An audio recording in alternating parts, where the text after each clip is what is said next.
Former tour manager Tony Bramwell takes up the story so far.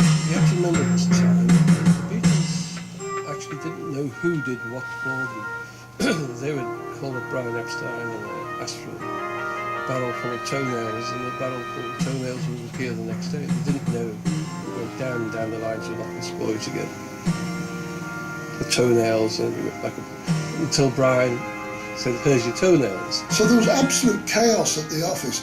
Talk about the blind leading the blind, because nobody really knew enough about the film business. The Beatles really didn't want to hire anybody in the way of professional film knowledgeable help, as it were, at all. They wanted to handle it all themselves. It was, as far as they were concerned, very good training in taking over their management.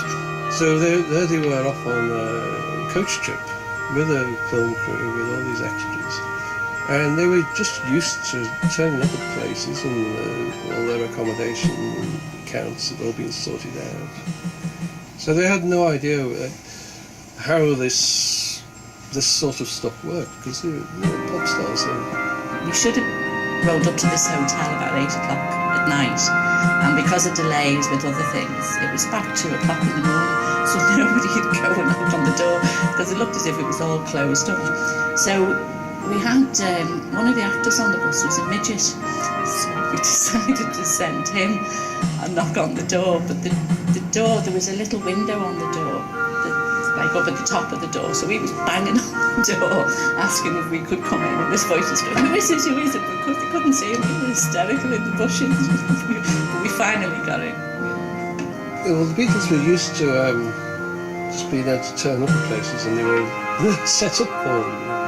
They probably weren't aware they had to book film studios in advance. Twickenham was probably doing a Michael Caine movie, and Shepperton was probably doing a James Bond movie, so they just weren't available. And through sources, we found there was this big hangar and area available in Kent. We filmed in Kent before, because we did the Strawberry Fields film just down the road from there, so we knew it wasn't that far away. You just never knew where you were in those days. The Beatles headed off to West Malling Airfield, an American Air Force base in the Second World War. Filming commenced there on September the 19th, and again, great excitement built up amongst local fans.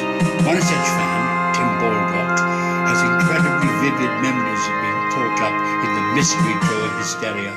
Oh, it was great when the Beatles came here. They were, we were all 18, 20-year-olds, and of course the word Beatles in those days, absolutely fantastic. You know, these were our heroes. These were the music sensation of the 60s.